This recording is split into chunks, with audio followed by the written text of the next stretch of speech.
किंकर प्रभु शरणं प्रपद्ये। तो श्री राम तो एक ऐसे महानायक इस देश में रहे हैं कि जिन पर इतना कुछ लिखा गया है कि उसकी गणना करना भी कठिन। और भगवान श्री राम की का जो अनेक गाथाएं हैं, उनके अनेक चित्र और उनकी मूर्तियां हैं। गोस्वामी जी ने जिन श्री राम को हम सबके सामने रखा, वे श्री राम ही आज सारे समाज में और मानव जीवन में प्रतिष्ठित।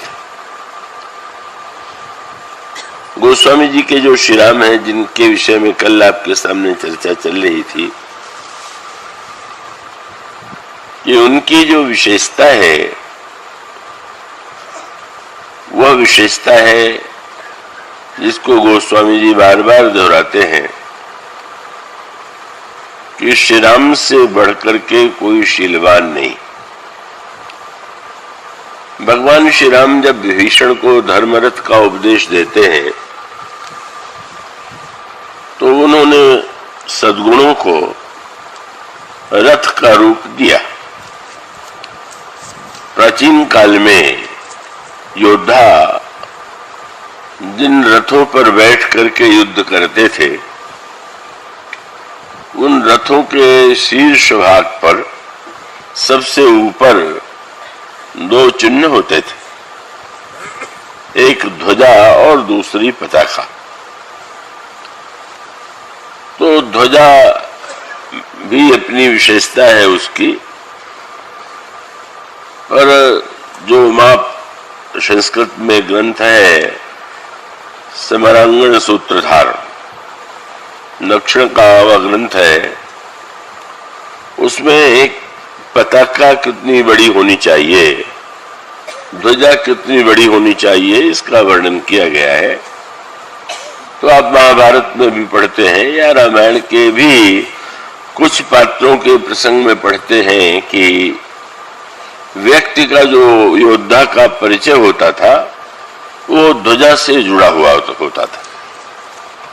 जैसे रामायण में ये आपको शब्द पढ़ने को मिलता है, प्रगटे विषमवान झक केतु। कामदेव जो है उसकी ध्वजा का चिन्ह मछली। तो वो स्वाभाविक रूप से अगर झक केतु शब्द का प्रयोग करें तो प्राचीन काल में वो समझ लिया जाता था कि वह काम का ही परिचायक शब्द है, क्योंकि व्यक्ति तो रथ में बैठा हुआ है और ऊपर जो ध्वजा अथवा पताका है वो दूर से दृष्टिगोचर होती थी। तो व्यक्ति से भी अधिक परिचय उसकी ध्वजा और पताका से ही मिलता था। अर्जुन के विषय में प्रसिद्ध है, अर्जुन कपिध्वज है। कपिध्वज है उनके ध्वजा पर अब श्री हनुमान जी का चित्र अंकित है अथवा श्री हनुमान जी स्वयं विराजमान है, पर वो भी कपिध्वज का करके वो अर्जुन का परिचय दिया जाता है। महाभारत में द्रोणाचार्य के लिए कहा गया उनके रथ पर कमंडलू का चिन्ह होता था, आसन का चिन्ह होता था। अब जब युद्ध होता था तो युद्ध में योद्धा के वध के ही साथ साथ और भी अनेक वस्तुओं को काटने की चेष्टा की जाती थी। जैसे रथ का पहिया काट दिया गया तो अब स्वाभाविक है कि जो रथ पर बैठा हुआ योद्धा है वो नीचे चला जाएगा, नीचे गिर जाएगा। अथवा रथ के घोड़ों को ही मार दिया गया तो फिर भी वही स्थिति है। और सबसे मुख्य चेष्टा यह की जाती थी कि व्यक्ति के रथ के ऊपर जो ध्वजा और पताका है उसे काट दिया जाए। तो ध्वजा और पताका का कटना अशुभ तो मानते ही थे, मानो उस व्यक्ति के पराजय का भी एक दृश्य माना जाता था। तो तो भगवान श्री राम ने जब धर्म रथ का वर्णन किया तो उसमें जो सद्गुण हैं उन सद्गुणों का ही वर्णन रथ के विभिन्न अंगों के रूप में किया। सुनो सखा कह कृपा निधाना, जय जय होई सुसंदन आना। विभीषण के हृदय में संशय है कि बिना रथ के, बिना कवच के, बिना पादत्राण के श्री राम रावण जैसे योद्धा से कैसे युद्ध करेंगे। भगवान श्री राम कहते हैं कि सखा मित्र विभीषण, जिस रथ के द्वारा विजय प्राप्त की जाती है वह रथ वह नहीं है जिस पर तुम्हारा भाई बैठा हुआ। और वह रथ, उसका वर्णन करते हुए प्रभु ने कहा उस धर्म रथ के दो पहिए हैं, सौरज धीरज तेई रथ चाका। शौर्य और धैर्य रथ के दो पहिए हैं। अब इसके बाद सबसे नीचे जो है वो पहिया है। तो अन्य वस्तुओं का वर्णन छोड़ करके भगवान श्री राम ध्वजा और पताका को उस पंक्ति में जोड़ते। सौरज धीरज तेई रथ चाका और सत्यशील दृढ़ ध्वजा पताका। प्रभु कहते हैं कि जो धर्मरथ पर बैठा हुआ व्यक्ति है उसके रथ पर सत्य की ध्वजा और शील की पताका सुशोभित होती है। और उसके साथ भी एक शब्द जुड़ा हुआ है, दृढ़। इसका अभिप्राय यह है कि अगर वो कटने योग्य होगा तब तो सामने वाला योद्धा काट ही देगा। तो ऐसी स्थिति में वह दृढ़ ध्वजा और दृढ़ पताका अपेक्षित है, ऐसा भगवान राम कहते हैं। उसके बाद वे कहते हैं बल विवेक इंद्रिय दमन परोपकार ये चार घोड़े हैं। क्षमा और कृपा समता उसकी लगाम है। ईश्वर का भजन उसका सारथी है। वैराग्य उसकी ढाल है। ज्ञान उसकी संतोष उसका कृपाण है। और धनुष विज्ञान का जो धनुष है वह मानो विज्ञान है। और जो तर्कस है वह व्यक्ति का, साधक का पवित्र मन है और उसमें नाना प्रकार के साधन और सत्कर्म है। ब्राह्मण और गुरु के चरणों की आराधना यह उसका कवच है। और प्रभु कहते हैं कि जो व्यक्ति ऐसे रथ पर बैठा हुआ है वो कभी परास्त नहीं होता। तो सूरज धीरज तेहि रथ चाका, सत्यशील दृढ़ ध्वजा पताका, बल विवेक दम परेत घोरे, क्षमा कृपा समता रज जोरे। ईश भजन, भगवान का भजन ही उसका सारथी। ईश भजन सारथी सुजाना, विरत चर्म संतोष कृपाणा, दान पर सुबुध शक्ति प्रचंडा, वर विज्ञान कठिन को दंडा, अमल अचल मन त्रोण समाना, समजम नियम शिली मुख नाना, कवच अभेद विप्र गुरु पूजा, यही सम विजय उपायन दूजा, सखा धर्ममय असरथ जाके, जीतन कहु न कतहु रिपुता के। तो भगवान श्री राम ने धर्मरथ के जिन अंग और उपांगों का वर्णन किया उसकी अपेक्षा ध्वजा और पताका में एक शब्द और भी जुड़ा हुआ जो अन्य के साथ जुड़ा हुआ नहीं, और वो शब्द है सत्यशील दृढ़ ध्वजा पताका। दृढ़ ध्वजा पताका का तात्पर्य यह है कि अनेक ऐसे व्यक्ति होते हैं कि जिनके जीवन में सत्य के प्रति महत्व बुद्धि है, पर कोई बहुत बड़ा संकट या प्रलोभन आने पर तो वो सत्य से विचलित हो जाते हैं। और सत्य से विचलित हो गए इसका अभिप्राय कि उनकी सत्य की ध्वजा कट गई। एक व्यक्ति स्वभाव से अच्छा है, शीलवान है, लेकिन कोई ऐसी स्थिति आती है जब वो शील की रक्षा नहीं कर पाता है, तो मानो शील की पताका कट गई। तो इसका मूल दो का अभिप्राय कि जीवन में सत्य के साथ साथ शील की आवश्यकता है। और और सत्य की ध्वजा तो है ही आवश्यक, पर शील की पताका उससे भी ऊपर है।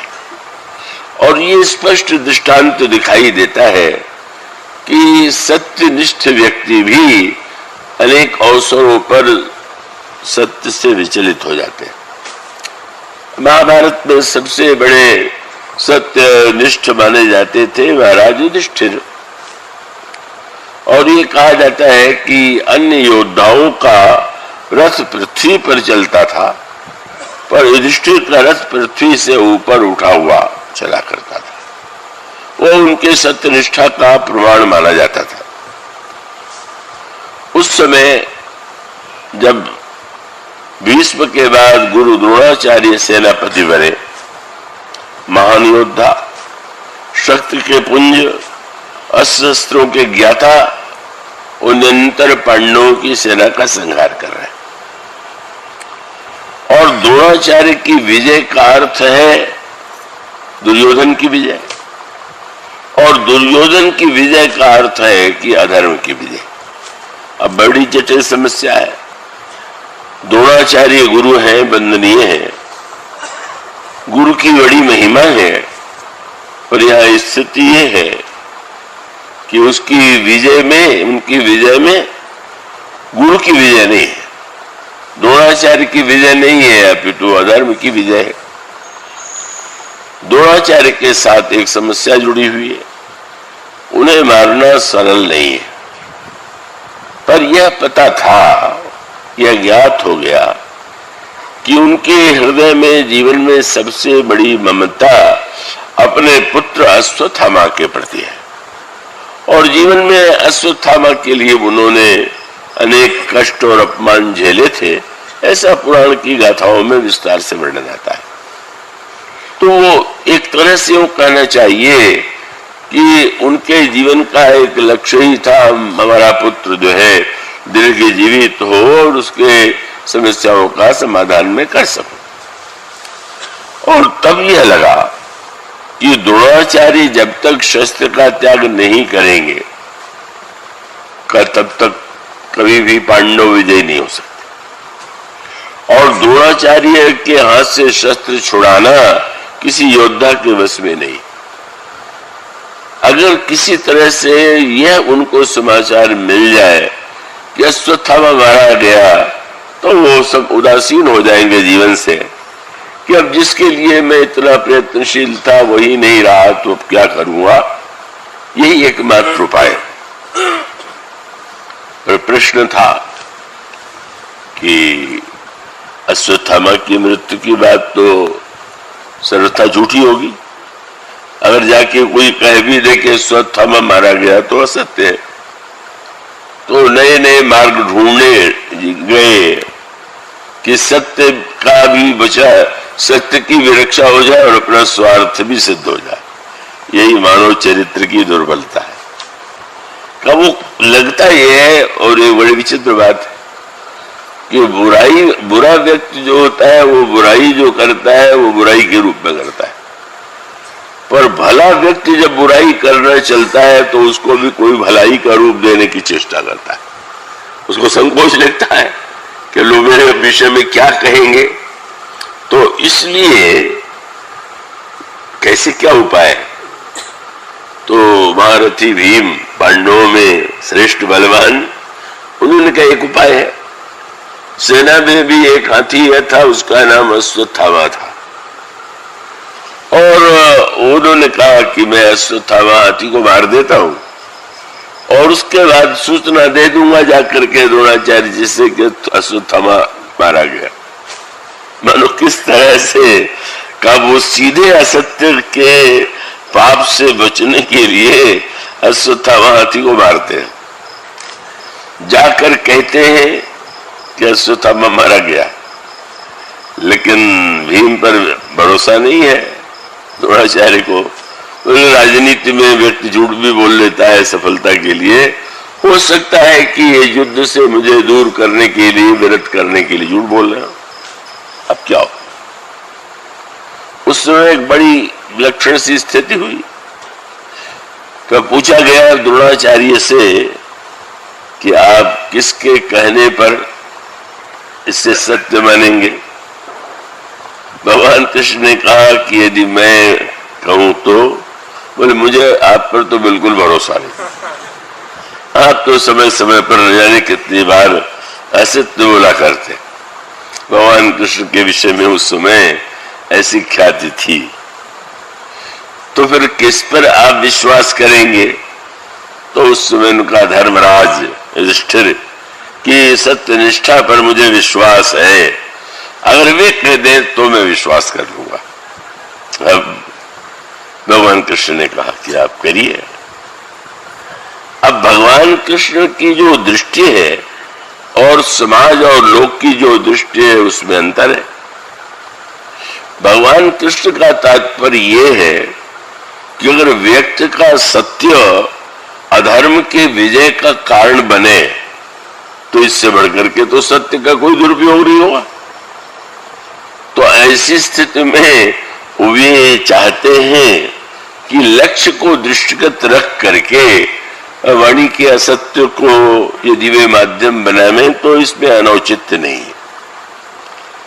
भगवान ने कहा, पर फिर वही युधिष्ठिर की दुविधा यही है कि महाराज उन्होंने मुझ पर इतना भरोसा किया, सारा संसार जानता है कि मैं सत्यवादी हूं, और मैं कह दूं तो क्या उचित होगा, क्या लोग समझेंगे।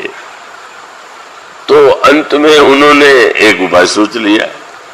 अच्छा, ये जो उपाय सोचना है ये मनुष्य की वृत्ति में धर्म को जो छलने की चेष्टा है।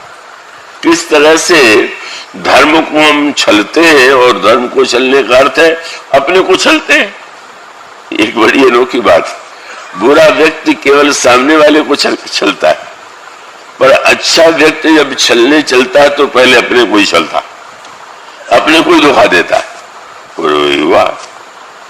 उपाय यही था कि उन्होंने कहा, अच्छा महाराज मैं ये कहूंगा अवश्य कि अश्वत्थामा मारा गया, पर उसके साथ ये जोड़ दूंगा कि पता नहीं मनुष्य की हाथी।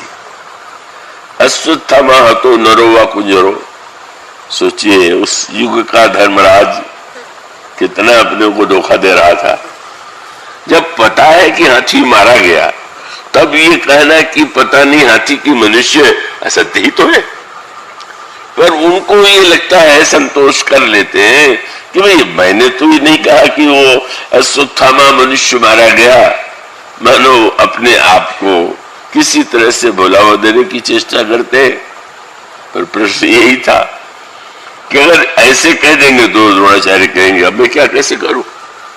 तो ये हुआ कि वो आधा जिसमें वाक्य कहे उसके बाद पूरा करने से पहले ही इतने बाजे बजाए जाए कि द्रोणाचार्य अगला वाक्य सुन ही न सके। यही हम सब लोगों की चालाकी, जिसको हम बुद्धिमत्ता समझते हैं, यही होती। आधा सुन ले जिससे हमारा काम बनेगा, आधा जिससे हमारा काम बिगड़ने की संभावना है वो हम उससे बचाना चाहते हैं।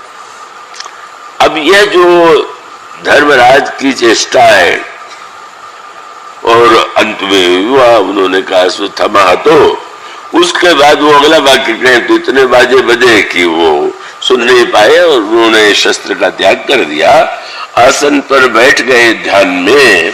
और धृष्टद्युम्न ने उस समय बहुत ही अन्यायपूर्वक का अत्यंत प्रतिशोध की भावना से रथ पर चढ़ के जाता है और पुकारते रहे, सब लोग क्या कर रहे हो। सबने रोका, लेकिन वो जाकर के द्रोणाचार्य का सर काट लेता।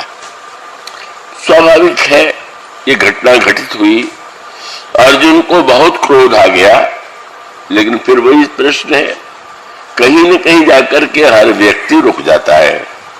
अर्जुन मारने दौड़ते हैं धृष्टद्युम्न को, भगवान कृष्ण उन्हें भी रोक लेते हैं। एक और इसका अभिप्राय यह है कि युधिष्ठिर जैसा सत्यनिष्ठ भी कहीं न कहीं जाकर के ऊंचे स्वार्थ के सामने वो अपने आप को छलपूर्वक सत्यवादी कहलाते हुए भी असत्य का आश्रय ले लेता। बस अगला क्षण द्रोणाचार्य जी ने तो शस्त्र का त्याग कर दिया, रथ में बैठ गए, लेकिन कथा आती है कि युधिष्ठिर का रथ जो है वो जमीन से, पृथ्वी से छूने लगा।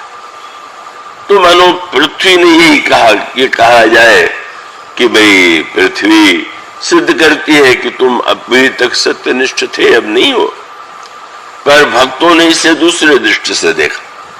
धर्म की दृष्टि से तो उन्होंने असत्य का आश्रय लिया, इसलिए रथ नीचे चला गया। पर अर्जुन को लगा कि रथ नीचे न जाता।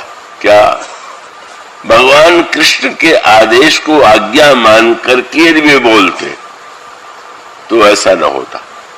जैसे इस यंत्र में मैं बोल रहा हूं और मेरे मुख से कोई अशुद्ध वाक्य या भाषा निकले तो इस यंत्र को कोई दोष नहीं देगा। तो भगवान की बात को अधूरे मन से माना, मैंने न भक्त रहे न धार्मिक रहे। धार्मिक थे तो बस सत्य में स्थित रह जाते, और भक्त थे तो फिर भगवान आदेश दे रहे हैं तो उस आदेश का पालन करना चाहिए। पर वे दुविधाग्रस्त है और इसलिए वो कथा का रूप ये है। पर इससे यही सिद्ध होता है कि युधिष्ठिर की सत्यनिष्ठा भी दृढ़ नहीं कर सकती। और भी अनेक कथाएं आती हैं। हरिश्चंद्र इतने सत्यनिष्ठ के रूप में प्रसिद्ध है, सत्यवादी हरिश्चंद्र। पर श्रीमद् भागवत पढ़ने से ऐसा नहीं लगता। श्रीमद् भागवत में उनके उस निष्ठा का वर्णन है और झूठ बोलने का भी वर्णन है। संतान नहीं था तो मनौती मान दिया कि पुत्र होगा, तो क्या विचित्र मनौती थी, मैं अपने पुत्र का ही बलिदान कर दूंगा। कैसी विवेक की मान्यता थी। इतना बड़ा व्यक्ति और इतनी अविवेक की मान्यता। और फिर वो एक सीमा बताते हैं, जब नहीं हुआ, नहीं पुत्र हो गया और उसके बाद यक्ष ने, जिसको उन्होंने मनौती मानी थी, उसने कहा बलिदान, तो उन्होंने कहा नहीं थोड़े दांत निकल आवे। और इस तरह से टालते टालते बहुत वर्ष तक उन्होंने अपने पुत्र को बचाने की चेष्टा की। वहां भी तात्पर्य यही है कि उनके जीवन में जहां ममता थी वहां पर वो उस धारणा को बचाने में समर्थ नहीं हुए। तो इसका अर्थ यह है कि सत्य पर दृढ़ रहना अत्यधिक कठिन है। उस पर सर्वथा पूरी तरह दृढ़ रहने वाला पात्र जो है वो ढूंढने पर भी मिलना कठिन है, जो किसी भी परिस्थिति में सत्य का त्याग न करे।